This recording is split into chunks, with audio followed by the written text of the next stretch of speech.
Today's gospel for the fourth Sunday of Advent is about a journey. And throughout the Gospels and the Scriptures, they're always talking about going on these trips. And in the liturgies of the church and all over the prayer life of the faithful, there are these changes from one place to another. Change is what our religion is about, transformation.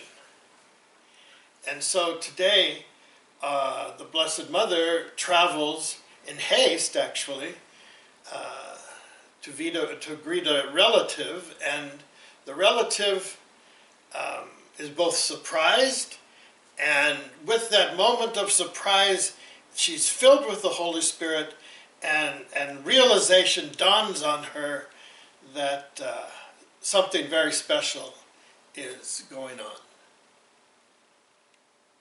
And it's just in the midst of ordinary life. But right there in the very hills of Judea, the realization of the presence of God. Many years ago, it was during Advent that I first went to the monastery in 1974. I'm not sure if it was the fourth week or the third week, but it was somewhere in the Advent of 1974, and that started off what has been the journey of my own life. And I remember from so far back then, there was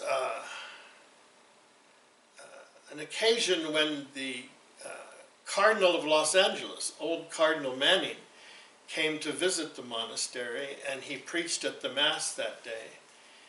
And he talked about the journey that brought him to that place, in which he passed through the surrounding countryside of that high desert monastery out in a place called Valle Ermo, and commented upon that experience, but specifically the idea of being, instead of on Skid Row in Los Angeles where he lived, out there in the beautiful high desert of California, and the earthiness of it, the ground and the orchards and the wildness of cacti and shrubs and chaparral.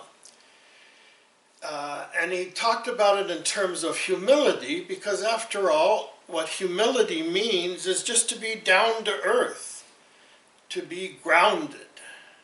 It's not anything extravagant, it's simply seeing things as they are. And I think that's what I wanted to talk about today, is how things really are. And that is that there is the indwelling of the Holy Spirit in the whole of creation. And then specifically, there is the indwelling of the Holy Spirit in each one of us. And so in that most ineffable mystery of the presence of God, this impossible thing happens, this unbelievable thing. But beyond that, this ineffable thing, because we cannot describe, we cannot in words or even in pictures, even in art, depict what the presence of God is like.